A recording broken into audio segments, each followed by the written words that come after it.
ಗಣೇಶ ಪುರಾಣ ಅಧ್ಯಾಯ 7. ದೂತರಾದ ಶೂರ ಚಪಲರು ಬಂದು ಕಾಶಿಯಲ್ಲಿ ವಿನಾಯಕನು ಮಾಡಿದ ಮಹಾಕಾರ್ಯಗಳನ್ನು ವಿವರವಾಗಿ ತಿಳಿಸಿದ ಬಳಿಕ ನರಾಂತಕನು ಕಾಶಿ ಪಟ್ಟಣವನ್ನು ಮುತ್ತಿಗೆ ಹಾಕಲು ಸೈನ್ಯವನ್ನು ಕಳಿಸಿದನು. ಆಗ ಕಾಶಿರಾಜನು ತನ್ನ ಮಂತ್ರಿಗಳ ಸಭೆಯನ್ನು ಕರೆದು ಸಮಾಲೋಚಿಸಿದನು.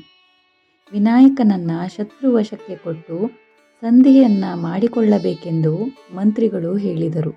ಆದರೆ ಕಾಶಿರಾಜನು ಸಂಧಿಗೆ ಒಪ್ಪಿಕೊಳ್ಳಲಾರದೆ ರಾಕ್ಷಸರ ಸೈನ್ಯದೊಂದಿಗೆ ಯುದ್ಧ ಮಾಡಿದ. ರಾಕ್ಷಸರು ಮಾಯೆಯಿಂದ ಯುದ್ಧ ಮಾಡಿ ಇಬ್ಬರೂ ಮಂತ್ರಿಗಳು ಹಾಗೂ ಪುತ್ರ ಸಹಿತ ರಾಜನನ್ನು ಸೆರೆ ಹಿಡಿದು ನರಾಂತಕನ ಬಳಿ ಒಯ್ಯಹತ್ತಿದರು. ಇದನ್ನು ತಿಳಿದು ಕಾಶಿರಾಜನ ಪತ್ನಿಯಾದ ಅಂಬೆಯು ದುಃಖಿಸತೊಡಗಿದಳು. ವಿನಾಯಕನು ರಾಜಪತ್ನಿಯ ದುಃಖವನ್ನು ಕಂಡು ಕೋಪದಿಂದ ಸಿಂಹನಾದವನ್ನು ಮಾಡಿದನು. ಒಡನೆಯೇ ಸಿದ್ಧಿ ದೇವಿಯು ಬಂದಳು. ಅವಳನ್ನು ಕುರಿತು ವಿನಾಯಕನು ಯುದ್ಧದ ಅಪ್ಪಣೆಯನ್ನು ಮಾಡಿದನು. ಆ ಕ್ಷಣವೇ ಅವಳು ಸಂಕಲ್ಪ ಮಾತ್ರದಿಂದಲೇ ನೇಗಿಲಿನಂತೆ ಹಲ್ಲುಗಳು, ಸರ್ಪದಂತೆ ಉದ್ದವಾದ ನಾಲಿಗೆಗಳು ಉಳ್ಳ ವಿಕಾರ ರೂಪವುಳ್ಳ ಅನೇಕ ಸೇನೆಯನ್ನು ಸೃಷ್ಟಿಸಿದಳು. ಅವರಿಗೆಲ್ಲ ಅಧಿಪತಿಯಾಗಿ ಒಬ್ಬ ಕಾಲಪುರುಷನನ್ನು ವಿನಾಯಕನು ಸೃಷ್ಟಿಸಿ ಆ ಸೇನೆಯವರು ಕಾಲಪುರುಷನು ರಾಕ್ಷಸರ ಸೇನೆಯನ್ನು ನುಂಗಿಬಿಟ್ಟರು. ನರಾಂತಕನು ಸೋತು ಓಡಿ ಹೋಗುತ್ತಿರುವಾಗ ಕಾಲಪುರುಷನು ಆತನನ್ನು ಹಿಡಿದು ವಿನಾಯಕನ ಮುಂದೆ ತಂದೊಪ್ಪಿಸಿದನು ಹಾಗೂ ತನಗೆ ನಿದ್ರೆ ಬಂದಿದೆ ಎಂದು ವಿಶ್ರಾಂತಿಗೆ ಸ್ಥಳವನ್ನು ತೋರಿಸಬೇಕೆಂದು ಕಾಲಪುರುಷನು ವಿನಾಯಕನಿಗೆ ಹೇಳಿದನು. ಆಗ ವಿನಾಯಕನು ತನ್ನ ಬಾಯಿಯನ್ನು ತೋರಿಸಿ ಕಾಲಪುರುಷನು ವಿನಾಯಕನ ಬಾಯಿಯಲ್ಲಿ ಪ್ರವೇಶಿಸಿ ಅದೃಶ್ಯನಾದನು. ಆ ಕ್ಷಣದಲ್ಲಿಯೇ ನರಾಂತಕನು, ಕಾಶಿರಾಜನು, ಮಂತ್ರಿಗಳು, ರಾಜಪುತ್ರನು ವಿನಾಯಕನ ಹೊಟ್ಟೆಯೊಳಗೆ ಅನೇಕ ಬ್ರಹ್ಮಾಂಡಗಳನ್ನು ಕಂಡು ಆಶ್ಚರ್ಯಚಕಿತರಾದರು ಹಾಗೂ ಅವನ ಅನುಗ್ರಹದಿಂದ ಆತ ರೋಮಕೂಪಗಳ ಮಾರ್ಗದಿಂದ ಹೊರಗೆ ಬಂದರು. ಆನಂತರ ನರಾಂತಕನಿಗೂ ವಿನಾಯಕನಿಗೂ ಯುದ್ಧವು ಪ್ರಾರಂಭವಾಯಿತು. ಮೊದಲು ಶಸ್ತ್ರಾಸ್ತ್ರಗಳಿಂದ ಯುದ್ಧ ಮಾಡಿದರು, ಬಳಿಕ ಮುಷ್ಟಿ ಯುದ್ಧ ಮಾಡಿದರು. ವಿನಾಯಕನು ಕೊಡಲಿಯಿಂದ ನರಾಂತಕ ತಲೆಯನ್ನು ಕತ್ತರಿಸಿದರೆ ಮತ್ತೊಂದು ತಲೆಯೂ ಬರುತ್ತಿತ್ತು. ಹೀಗೆ ಮತ್ತೆ ಮತ್ತೆ ತಲೆಗಳು ಬರುತ್ತಿರುವುದಕ್ಕೆ ಶಿವನ ವರವೇ ಕಾರಣವೆಂದು ವಿನಾಯಕನಿಗೆ ತಿಳಿಯಿತು. ಆದ್ದರಿಂದ ನರಾಂತಕನ ಬುದ್ಧಿಯು ಭ್ರಾಂತಿಯಾಗುವಂತೆ ವಿನಾಯಕನು ಮಾಯೆಯನ್ನು ಮಾಡಿದನು. ಆಗ ನರಾಂತಕನಿಗೆ ಹಗಲು ರಾತ್ರಿಗಳು, ಸ್ವರ್ಗ ಭೂಲೋಕಗಳು, ಪರರು, ತಾನು ಇವೆಲ್ಲ ಒಂದೇಯಾಗಿ ಕಾಣತೊಡಗಿದವು. ಎಚ್ಚರ, ಸ್ವಪ್ನ, ಸುಪುಪ್ತಿ, ಸೂರ್ಯ ಇವೆಲ್ಲ ಅವಸ್ಥೆಗಳು ಕ್ಷಣ ಕ್ಷಣಕ್ಕೂ ಕಾಣತೊಡಗಿದವು. ವಿನಾಯಕನು ಮನುಷ್ಯನೋ, ದೇವನೋ, ಸ್ತ್ರೀಯೋ, ಯಕ್ಷನೋ, ಗಂಧರ್ವನೋ, ಸಜೀವನೋ, ನಿರ್ಜೀವನೋ ಈ ಯಾವುದೆಂಬುದೂ ತಿಳಿಯದೆ ಭ್ರಮೆಯುಂಟಾಯಿತು. ಅದೇ ಸಮಯದಲ್ಲಿ ವಿನಾಯಕನು ವಿರಾಟ್ ರೂಪವನ್ನು ತೋರಿಸಿದನು. ಶಿವನ ವರದಂತೆ ನರಾಂತಕನಿಗೆ ಇದು ಮರಣಕಾಲವೆಂದು ಜ್ಞಾಪಕವಾಯಿತು. ಆಗ ತಗಣಿಯನ್ನು ಕಾಲಿನಿಂದ ಹೊಸಗಿ ಸಾಯಿಸುವಂತೆ ವಿನಾಯಕನು ನರಾಂತಕನನ್ನು ಕಾಲಿನ ಹೆಬ್ಬೆರಳಿನ ಉಗುರಿನಿಂದ ಚುಚ್ಚಿ ಕೊಂದು ಹಾಕಿದನು. ಆಗ ದೇವತೆಗಳು ಪುಷ್ಪವೃಷ್ಟಿಯನ್ನು ಸುರಿಸಿದರು ಹಾಗೂ ಭೂದೇವಿಯು ಬಂದು ತನ್ನ ಅರ್ಧ ಭಾರ ಕಳೆಯಿತೆಂದು ಹೇಳಿದಳು. ಕಾಶಿರಾಜನು ವಿರಾಟ್ ರೂಪವನ್ನು ಕಂಡು ವಿನಾಯಕನನ್ನು ಸ್ತುತಿಸಿದನು. ಆ ಸಮಯದಲ್ಲಿ ವಿದರ್ಭದಲ್ಲಿ ತನ್ನ ಮನೆಯಲ್ಲಿ ರೌದ್ರಕೇತುವಿನ ಹೆಂಡತಿ ಶಾರದಾ ಎಂಬುವಳು ಕುಳಿತಿದ್ದಳು. ಆಗ ಆ ಮನೆಯ ಅಂಗಳದಲ್ಲಿ ನರಾಂತಕನ ತಲೆಯು ಬಂದು ಬಿದ್ದಿತು. ಅದನ್ನು ಕಂಡು ತಾಯಿ ಶಾರದೆಗೆ ಬಹಳ ದುಃಖವಾಯಿತು. ರೌದ್ರಕೇತುವು ಅದನ್ನು ನೋಡಿ ದುಃಖಗೊಂಡನು. ಅವರಿಬ್ಬರೂ ಕೂಡಿ ಇನ್ನೊಬ್ಬ ಮಗ ದೇವಾಂತಕನ ಬಳಿಗೆ ಹೋಗಿ ನರಾಂತಕನು ಸತ್ತ ಸುದ್ದಿಯನ್ನು ಹೇಳಿದರು. ದೇವಾಂತಕನು ಕೋಪದಿಂದ ರಾಕ್ಷಸ ಬಲವನ್ನೆಲ್ಲ ಸೇರಿಸಿ ಕಾಶಿ ಪಟ್ಟಣಕ್ಕೆ ಮುತ್ತಿಗೆ ಹಾಕುವಂತೆ ಹೇಳಿ ಕಳಿಸಿಕೊಟ್ಟನು. ಅದನ್ನು ಕಂಡು ಕಾಶಿರಾಜನು ಈಗ ಒದಗಿರುವ ವಿಪತ್ತಿನಿಂದ ಪಾರು ಮಾಡಬೇಕೆಂದು ವಿನಾಯಕನನ್ನು ಪ್ರಾರ್ಥಿಸಿದನು. ತಕ್ಷಣವೇ ವಿನಾಯಕನು ತೇಜೋರೂಪನು, ದೊಡ್ಡ ಶರೀರ ಉಳ್ಳವನೂ ಆಗಿ ಸಿಂಹವಾಹನನಾಗಿ 10 ತೋಳುಗಳಲ್ಲಿಯೂ ಆಯುಧಗಳನ್ನು ಧರಿಸಿ ಸಿದ್ಧಿ ಬುದ್ಧಿಗಳೊಡಗೂಡಿ ಯುದ್ಧಕ್ಕೆ ಹೊರಟನು. ವಿನಾಯಕನ ಅಪ್ಪಣೆಯಿಂದ ಸಿದ್ಧಿಯು ಅಣಿಮಾದಿ ಅಷ್ಟಸಿದ್ಧಿಗಳನ್ನು ನಿರ್ಮಿಸಿದಳು ಹಾಗೂ ಅವುಗಳಿಗೆ ತಕ್ಕಷ್ಟು ಸೇನೆಗಳನ್ನು ಸೇನಾಪತಿಗಳನ್ನು ನಿರ್ಮಿಸಿದಳು. ಅವರೆಲ್ಲರೂ ದೇವಾಂತಕನ ಎಲ್ಲ 8 ಜನ ಸೇನಾಧಿಪತಿಗಳ ಸೈನ್ಯವನ್ನು ನಾಶ ಮಾಡತೊಡಗಿದರು. ಈ ಯುದ್ಧದಲ್ಲಿ ಸಾಯುತ್ತಿದ್ದ ರಾಕ್ಷಸರ ಕುಲಗುರು ಶುಕ್ರನು ಸಂಜೀವಿನಿ ಮಂತ್ರದಿಂದ ಬದುಕಿಸುತ್ತಿದ್ದನು. ಇದನ್ನು ಕಂಡು ಆ ಸೀತಾಸಿದ್ಧಿಯು ಕೋಪದಿಂದ ಒಂದು ಕೃತ್ಯ ದೇವತೆಯನ್ನು ಸೃಷ್ಟಿಸಿ ಅದನ್ನು ತನ್ನ ಮರ್ಮಸ್ಥಾನದಲ್ಲಿಟ್ಟುಕೊಂಡು ಯುದ್ಧ ಭೂಮಿಗೆ ಹೊರಟಳು. ಶುಕ್ರನು ಆ ಸ್ಥಳದಲ್ಲಿ ಮೂತ್ರ ಪುರೀಷಗಳ ವಾಸನೆಯಿಂದ ಬಹಳ ಕಷ್ಟ ಅನುಭವಿಸಿದನು. ಕೊನೆಗೆ ಕೃತ್ಯ ದೇವತೆಯು ಶುಕ್ರನನ್ನು ಬರ್ಬರ ದೇಶದಲ್ಲಿ ತ್ಯಾಗ ಮಾಡಿತು. ಇದರಿಂದ ಶುಕ್ರರಿಗೆ ಬರ್ಬರ ದೇಶವೆಂದು ಹೆಸರಾಯಿತು. ಆ ಬಳಿಕ 3 ದಿನ ಅಹೋರಾತ್ರಿಯೆಲ್ಲವೂ ಯುದ್ಧ ನಡೆದು ದೈತ್ಯ ಸೈನ್ಯವೆಲ್ಲವೂ ನಾಶವಾಯಿತು ಹಾಗೂ ದೈತ್ಯ ಸೇನಾಧಿಪತಿಗಳೆಲ್ಲರೂ ನಾಶವಾದರು. ಆಗ ದೇವಾಂತಕನು ಖಡ್ಗವನ್ನು ಹಿಡಿದು ತಾನೇ ಯುದ್ಧಕ್ಕೆ ನಿಂತನು.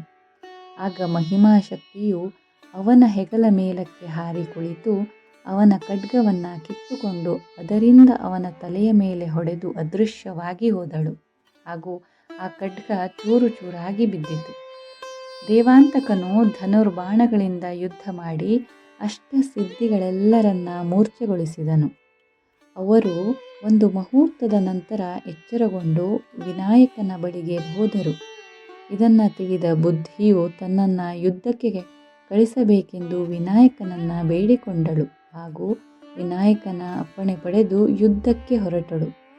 ಅವಳು ಸಿಂಹನಾದವನ್ನು ಮಾಡಿ ಒಂದು ಶಕ್ತಿಯನ್ನು ನಿರ್ಮಿಸಿ ಅದು ವಿಕಾರವಾದ ದೊಡ್ಡ ಆಕಾರದಿಂದ ಬಾಯಿ ತೆರೆದು ದೈತ್ಯ ಸೇನೆಯನ್ನು ನುಂಗುತ್ತಾ ಹೊರಟಿತು.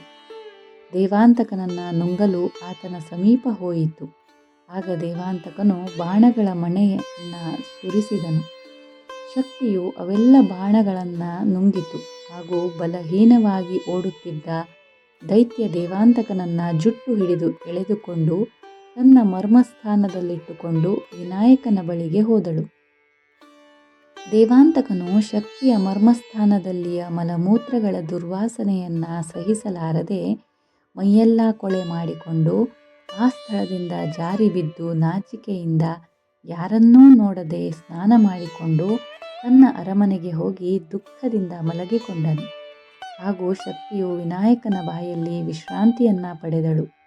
ಹೀಗೆ ದುಃಖಪಡುತ್ತಾ ಮಲಗಿದ್ದ ಮಗ ದೇವಾಂತಕನ ತಂದೆ ರೌದ್ರಕೇತು ಹಾಗೂ ತಾಯಿ ಶಾರದೆ ಇಬ್ಬರೂ ಆತನ ಬಳಿಗೆ ಬಂದು ಆತನಿಗೆ ಧೈರ್ಯವನ್ನು ಹೇಳಿದರು ಹಾಗೂ ವಿನಾಯಕನನ್ನು ಜಯಿಸುವುದಕ್ಕಾಗಿ ರೌದ್ರಕೇತುವು ಮಗನಿಗೆ ಅಘೋರ ಮಂತ್ರವನ್ನು ಉಪದೇಶ ಮಾಡಿದನು. ಇಬ್ಬರೂ ಕೆಲವು ದಿವಸ ಮಂತ್ರ ಜಪ ಮಾಡಿದರು. ದಶಾಂಶ ಹೋಮ, ದಶಾಂಶ ತರ್ಪಣ, ದಶಾಂಶ ಬ್ರಾಹ್ಮಣ ಭೋಜನ ಇವುಗಳನ್ನು ಮಾಡಿದರು. ಆಮೇಲೆ ಅಗ್ನಿಕುಂಡದಿಂದ ಬಂದು ಕಾಣಿಸಿಕೊಂಡ ಬಲದ ಮನೋವೇಗದಿಂದ ಕೂಡಿದ ಕಪ್ಪು ಕುದುರೆಯ ಮೇಲೆ ಕುಳಿತು ದೇವಾಂತಕನು ಮತ್ತೆ ಯುದ್ಧಕ್ಕೆ ಹೋದನು. ಆತನು ಸಿದ್ಧಿಯ ಸೈನ್ಯದ ಮೇಲೆ ನಿದ್ರಾಸ್ತ್ರವನ್ನು, ವಿನಾಯಕನ ಮೇಲೆ ಗಾಂಧರ್ವಾಸ್ತ್ರವನ್ನು ಪ್ರಯೋಗಿಸಿದನು. ಅದರಿಂದ ಸಿದ್ಧಿಯ ಸೈನಿಕರೆಲ್ಲರೂ ನಿದ್ರಾಸಕ್ತರಾದರು ಹಾಗೂ ವಿನಾಯಕನು ಗಾಂಧರ್ವ ನರ್ತನಾಸಕ್ತನಾದನು. ಆ ಸಮಯದಲ್ಲಿ ದೇವಾಂತಕನು ಅಭಿಚಾರಿಕ ಹೋಮವನ್ನು ಮಾಡಿ ರಕ್ತ ಮಾಂಸಗಳಿಂದ ಶಕ್ತಿಯನ್ನು ತೃಪ್ತಿಪಡಿಸಿದನು. ಆಗ ಪ್ರತ್ಯಕ್ಷವಾದ ಶಕ್ತಿಯ ತೊಡೆಯ ಮೇಲೆ ಕುಳಿತು ಯುದ್ಧ ಮಾಡತೊಡಗಿದನು. ಇದನ್ನು ಕಂಡು ಕಾಶಿರಾಜನು ವಿನಾಯಕನಿಗೆ ಸಲಹೆ ನೀಡಿದನು. ಆತನ ಮಾತಿನಂತೆ ವಿನಾಯಕನು ಎಚ್ಚೆತ್ತು ಘಂಟಾಸ್ತ್ರವನ್ನು ಖಡ್ಗಾಸ್ತ್ರವನ್ನು ಪ್ರಯೋಗಿಸಿದನು. ಘಂಟಾನಾದದಿಂದ ಸಿದ್ಧಿಯ ಸೈನಿಕರೆಲ್ಲ ಎಚ್ಚರವಾಗಿ ಯುದ್ಧದಲ್ಲಿ ತೊಡಗಿದರು ಹಾಗೂ ಖಡ್ಗಾಸ್ತ್ರದಿಂದ ಅನೇಕ ಬಗೆಯ ಪಕ್ಷಿಗಳು ಹುಟ್ಟಿ ದೈತ್ಯ ಸೇನೆಯನ್ನೆಲ್ಲ ನಾಶ ಮಾಡತೊಡಗಿದವು. ಅಷ್ಟಸಿದ್ಧಿಗಳು ದೈತ್ಯನ ಅಭಿಚಾರಿಕದಿಂದ ಹುಟ್ಟಿದ ಶಕ್ತಿಯನ್ನು ಹಿಡಿದು ತಂದು ವಿನಾಯಕನಿಗೆ ಒಪ್ಪಿಸಿದರು. ಆ ಶಕ್ತಿಯು ವಿನಾಯಕನನ್ನು ನೋಡಿದ ಕೂಡಲೇ ಅದೃಶ್ಯವಾಗಿ ಹೋದಳು. ಕುದುರೆಯ ಮೇಲೆ ಕುಳಿತು ಯುದ್ಧ ಮಾಡಿ ವಿನಾಯಕನನ್ನು ಜಯಿಸಲು ದೈತ್ಯನಿಗೆ ಸಾಧ್ಯವಾಗಲಿಲ್ಲ. ಆಗ ದೈತ್ಯನು ಮಾಯೆಯನ್ನು ಆಶ್ರಯಿಸಿ ತನ್ನ ತೊಡೆಯ ಮೇಲೆ ಅಳುತ್ತಿರುವ ಅದಿತಿಯ ರೂಪವನ್ನು ಕೂಡಿಸಿಕೊಂಡು ವಿನಾಯಕನನ್ನು ಹಾಸ್ಯ ಮಾಡತೊಡಗಿದನು. ಆಗ ಆಕಾಶವಾಣಿಯಾಯಿತು. ಅದನ್ನು ಕೇಳಿ ವಿನಾಯಕನಿಗೆ ದೈತ್ಯನಿಗಿದ್ದ ವರವು ಜ್ಞಾಪಕವಾಯಿತು. ತಕ್ಷಣ ವಿನಾಯಕನು ಅರ್ಧ ಶರೀರ ಮನುಷ್ಯನಾಗಿಯೂ ಹಾಗೂ ಅರ್ಧ ಶರೀರ ಗಜ ಶರೀರವಾಗಿಯೂ ಮಾಡಿಕೊಂಡು ದೈತ್ಯನನ್ನು ಹಿಡಿದು ಎಳೆದು ತನ್ನ ತೊಡೆಯ ಮೇಲೆ ಕೂಡಿಸಿಕೊಂಡನು. ಆಗ ದೈತ್ಯನು ವಿನಾಯಕನ ಕೊಂಬನ್ನು ಹಿಡಿದು ನೇತಾಡತೊಡಗಿದನು. ಆಗ ಕೊಂಬು ಮುರಿದು ದೈತ್ಯನು ನೆಲಕ್ಕೆ ಬಿದ್ದನು. ಆ ಕೂಡಲೇ ವಿನಾಯಕನು ಅದೇ ಕೊಂಬಿನಿಂದಲೇ ಉಷಃಕಾಲದಲ್ಲಿ ದೇವಾಂತಕ ದೈತ್ಯನನ್ನು ಸಂಹಾರ ಮಾಡಿದನು. ಆಗ ದೇವತೆಗಳು ವಿನಾಯಕನನ್ನು ಸ್ತೋತ್ರ ಮಾಡಿದರು. ಕಾಶಿರಾಜ ಹಾಗೂ ಸಕಲರೂ ವಿನಾಯಕನನ್ನು ಪೂಜಿಸಿ ಪಟ್ಟಣವನ್ನು ಪ್ರವೇಶಿಸಿದರು. ವಿನಾಯಕನು ಬಾಲಕ ರೂಪದಿಂದ ಬಾಲಕರೊಡನೆ ಕ್ರೀಡಿಸುತ್ತಿದ್ದನು. ಮರುದಿನ ಕಾಶಿರಾಜನು ಸಭೆಯನ್ನು ಸೇರಿಸಿ ಸಭಾಸದರ ಅಭಿಪ್ರಾಯವನ್ನು ಕೇಳಿಕೊಂಡು ತನ್ನ ಪುತ್ರನ ವಿವಾಹವನ್ನು ನಿಶ್ಚಯಿಸಿದನು. ಮಗಧ ರಾಜನು ತನ್ನ ಪುತ್ರಿಯನ್ನು ಕಾಶಿಪಟ್ಟಣಕ್ಕೆ ಕರೆದುಕೊಂಡು ಹೋಗಿ ಸಂಭ್ರಮದಿಂದ ವಿವಾಹ ಮಾಡಿಕೊಟ್ಟನು. ಬಂದಿದ್ದ ಬಂಧು ಬಳಗದವರಿಗೆ ಉಡುಗೊರೆಯನ್ನು ಕೊಟ್ಟರು. ನಂತರ ವಿನಾಯಕನು ಕಶ್ಯಪರ ಮನೆಗೆ ಹೊರಟನು. ಎಲ್ಲರೂ ಆತನ ಅಗಲಿಕೆಗಾಗಿ ದುಃಖಿಸಹತ್ತಿದರು. ಆಗ ವಿನಾಯಕನು ಸರ್ವರಲ್ಲಿಯೂ ತಾನು ಆತ್ಮಸ್ವರೂಪದಿಂದ ಇರುವುದರಿಂದ ಅಗಲಿಕೆ ಎಂಬುದೇ ಇಲ್ಲ ಎಂದು ಹೇಳಿ, ನೀವೆಲ್ಲರೂ ಮಣ್ಣಿನಿಂದ ನನ್ನ ಮೂರ್ತಿಯನ್ನು ಮಾಡಿ ಪೂಜಿಸುತ್ತಿರಬೇಕು ಎಂದು ಹೇಳಿ ರಾಜನೊಡನೆ ಕಶ್ಯಪರ ಆಶ್ರಮಕ್ಕೆ ಪ್ರಯಾಣ ಮಾಡಿದನು. ಹಾಗೂ ಕಾಶಿರಾಜನ ದೂತರು ಮೊದಲೇ ಕಶ್ಯಪರ ಮನೆಗೆ ಹೋಗಿ ವಿನಾಯಕ ಬರುವ ಸುದ್ದಿಯನ್ನು ತಿಳಿಸಿದರು. ಋಷಿ ದಂಪತಿಗಳು ವಿನಾಯಕನನ್ನು ಎದುರುಗೊಂಡು ಕರೆದುಕೊಂಡು ಮನೆಯೊಳಗೆ ಬಂದರು. ಕಾಶಿರಾಜನು ವಿನಾಯಕ ಮಾಡಿದ ಕಾರ್ಯಗಳನ್ನು ಋಷಿ ದಂಪತಿಗಳಿಗೆ ವಿವರಿಸಿದಾಗ ವಿನಾಯಕನು ತಾನು ಆ ಅದಿತಿಗೆ ವರವನ್ನು ಕೊಟ್ಟ ಮೇರೆಗೆ ಅವಳ ಇಷ್ಟಾರ್ಥವನ್ನು ಪೂರೈಸಿದ್ದೇನೆ, ಭೂಭಾರವನ್ನು ನಾಶಗೊಳಿಸಿದ್ದೇನೆ ಹಾಗೂ ಧರ್ಮ ಸ್ಥಾಪನೆಯನ್ನು ಮಾಡಿದ್ದೇನೆ. ಪುನಃ ತ್ರೇತಾಯುಗದಲ್ಲಿ ಪಾರ್ವತಿಯ ಪುತ್ರನಾಗಿ ಅವತಾರ ಮಾಡುತ್ತೇನೆ. ಆಗ ಪುನಃ ದರ್ಶನವನ್ನು ಋಷಿ ದಂಪತಿಗಳಿಗೆ ಕೊಡುತ್ತೇನೆ ಎಂದು ಹೇಳಿ ಋಷಿ ದಂಪತಿ ಕಶ್ಯಪ ಅದಿತಿಯರ ಅಪ್ಪಣೆ ಪಡೆದು ಅದೃಶ್ಯನಾಗಿ ತನ್ನ ಲೋಕಕ್ಕೆ ಪ್ರಯಾಣ ಮಾಡಿದನು. ಹಾಗೂ ಕಾಶಿರಾಜನು ತನ್ನ ಪಟ್ಟಣಕ್ಕೆ ಬಂದನು.